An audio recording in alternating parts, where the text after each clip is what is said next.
Hey, welcome back everyone.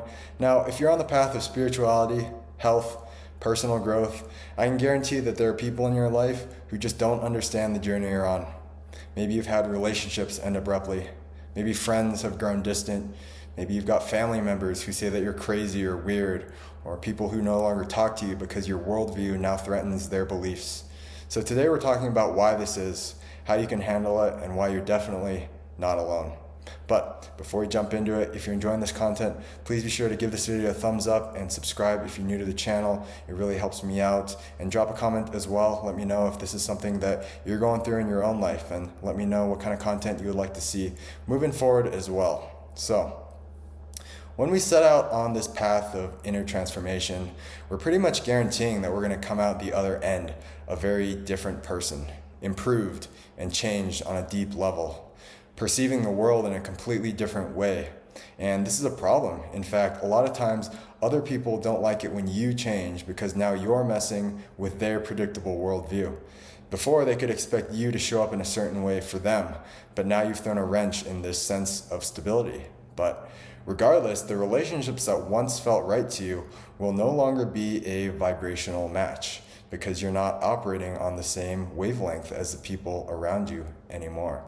And this can be a difficult realization for all of us. I think it's one of the most difficult and challenging parts of this journey for a lot of people, because all of us really just want to help the people that we care deeply about. We want to bring our friends and family along on the journey with us. But the truth is, as hard as we might try, we can't change other people. We can't force someone to understand what they're not ready to see. And this is something that we must usually learn the hard way. I know for me, I definitely went through a phase in my awakening where I just wanted to change everybody around me. I wanted to enlighten them and show everyone I was right, that I had the knowledge, I had the truth. But you know what this did? It just pushed people even further away from me. And here's why. None of us like being told what to do or what to think. And that's because at a deep subconscious level, we don't like change. We fight it. This is why so many people say on a surface level that they're going to change, but very few actually manage to bring it about, because to the primal part of our brain, the part that's concerned with survival, a change in what's familiar is a threat to our very survival. To change means letting go of or losing the parts of ourselves that we don't like, which to the ego is a loss of identity. It means ceasing to exist, which the brain equates to death. So basically it all boils down to the mind's own fear of death. And so it will fight change at all costs, right? And this is why whenever we try to change somebody else's belief systems or convince them to do something against their own will, they resist. It's a self-preservation mechanism, a psychological immune system that automatically goes up whenever it feels threatened. And so the more we push, the more we actually push people away. I know when I was younger, I was a part of several church groups throughout the course of my life, and this is not a knock on anybody. It's an amazing community of people, great people, critical part of my own journey. But unfortunately, our modern idea of ministry and evangelism is that you go up to random people and you try to convert them on the spot. In general, you're kind of pushing your religion and your faith on other people because you want to help them. And this is the unfortunate part, is that it truly is well-intentioned, that people just want to help others. But an understanding of human nature tells us that this is probably not the way to do it, because you can imagine the amount of resistance that goes up when you're trying to uproot and change somebody's entire theological or spiritual worldview. There's always this part of this evangelism that didn't quite resonate with me. It didn't feel right. I tried to avoid it, but sometimes I'd be with other people who wanted to be involved with this. And I support anybody who shares their message of something that they're truly passionate about. And so I'd go along and do it with them. And it would usually start with a friendly, casual conversation. But more often than not, as soon as you make the big pitch, the entire energy of the conversation shifts. Maybe you've noticed this if you're a very energetically sensitive person, but you can really feel the resistance. You can feel that wall go up. There's just this very uncomfortable tension, because at this point it's basically two egos who are fighting for the survival of their own belief systems. Now, at this point, things might still be feeling a little bit bleak and hopeless, but here's the good news to all of this. when you allow the old to fall away naturally, you're actually making room for something far greater to enter your life. Relationships that fulfill and transform you at a deep level, new opportunities that really light you up and bring you authentic joy. But these good things that are truly in alignment with who you are can't start flowing to you until we make space for them. So by clinging to the old and the familiar, we're actually blocking things that are truly meant for us, the things that are truly meant to propel us and push us into a life of growth and purpose and fulfillment. Now, I've been incredibly blessed in my journey in that I've had my family alongside me the entire way. I've had many friends, sadly, that I've lost touch with, that I just don't share that much in common with them anymore. But my family has always understood the journey that I'm on, and they're on their journey as well. I know when I went through my big awakening during COVID, when I started making all these big changes to my health and my lifestyle and my habits, my parents and my sister made a lot of these same changes just because they wanted to support me. But what they found after a while is that their life started to transform as well. And once they had this lived experience for themselves, they were sold. They never looked back. But it really wasn't because they were convinced by any information or arguments. They lived it. They lived it themselves because they were ready for it at that point in their journey.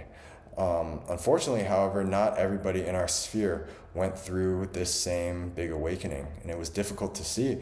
Many of my friends that I grew up with, old family friends or our extended family, all these people that we really truly cared about, who fell for the narrative of fear and division during this time, that they were so scared of this virus that they became afraid of their own family and friends.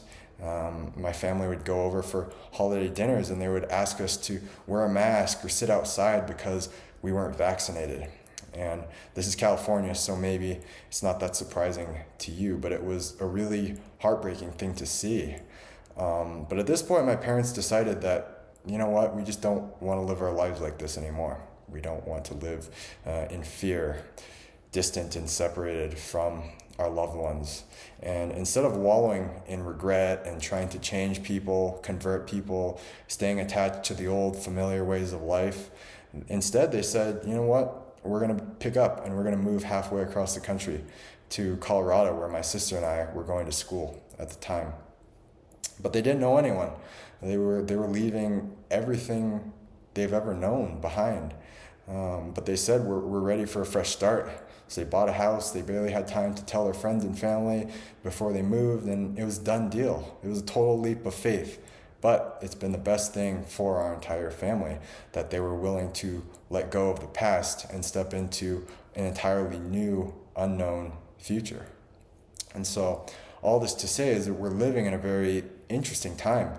There's this mounting pressure, it seems, this internal force that's really pushing people to evolve spiritually and outgrow all of our current boxes. There's this new consciousness and this new way of being that is trying to anchor itself on this planet, but it's also causing people a lot of pain and distress as the old familiar ways of being fall away.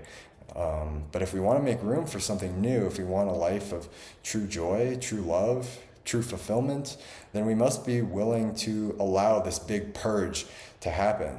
For so long, I think humanity as a whole has been stuck in this mindset of security, like just settle for less and make sure that your needs are met, and even if it's not what you want, just make sure you're taken care of, and just settle. But I think right now, life is saying to all of us, go for it. Go all in on your dreams. Take the leap, and the universe will support you at this time. My parents, they're making amazing new connections here in Colorado, aligned friendships. They're experiencing crazy synchronicities, but this never would have happened if they didn't have the courage to leave behind everything they've known for the possibility of experiencing something far better. So if you're going through this right now, I know it's a tough time. Maybe you're afraid of losing friendships or disappointing family, blowing up your current relationship, but I'm here to tell you that it is all working out for your greatest good, that it will work out, that everything is going exactly according to plan, and the timing of everything is perfect. There are far better things that await you, opportunities and friendships and relationships that are way more aligned with who you are and what your soul truly desires. So don't cling to what's no longer serving you. There are forces beyond our control that are propelling us towards the greatest version of ourselves and our vocation, our purpose, and our most fulfilling life.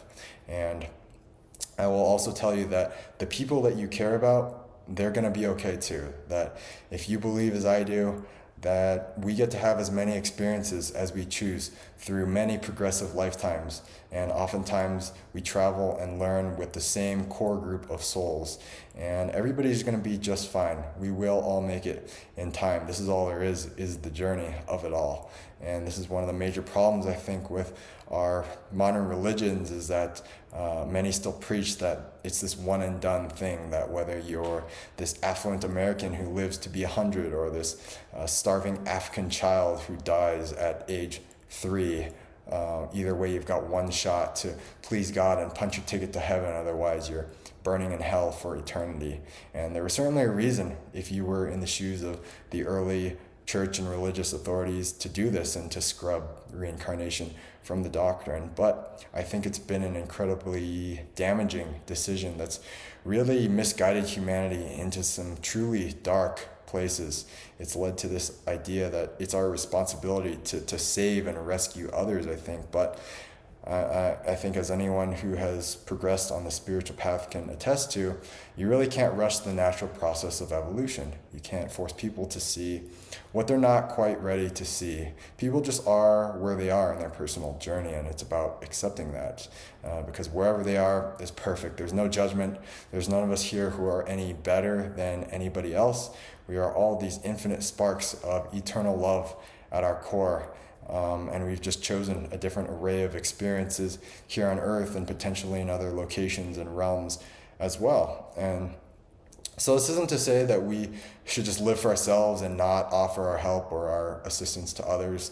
I believe that service to others is the highest expression of love, and so we can and we should extend ourselves and offer guidance to others. But what other people decide to do with it, whether they take it or leave it, is completely up to them, and it's really not for us to worry about.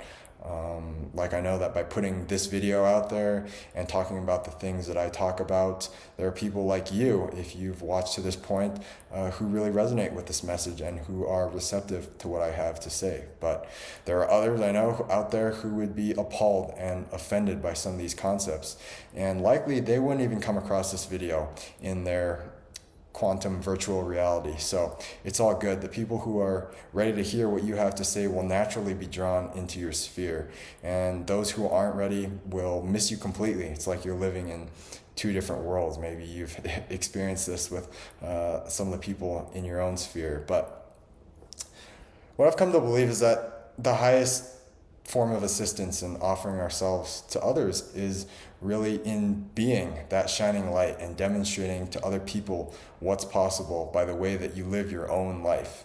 And what you'll find is that people who are ready for this information will come to you. They'll see the light and the love and the courage, the vitality which you radiate, and they'll start to ask questions. They'll say, I want what you've got. What do you know that I don't know? And when we ask questions, this is when we truly learn and grow, because the willingness to ask questions indicates that we're open to new possibilities. We are receptive of new ideas and new perspectives, that we're ready to receive a higher truth. As the saying goes, when the student is ready, the teacher appears, right? And so this is what it truly means to support somebody else in their journey.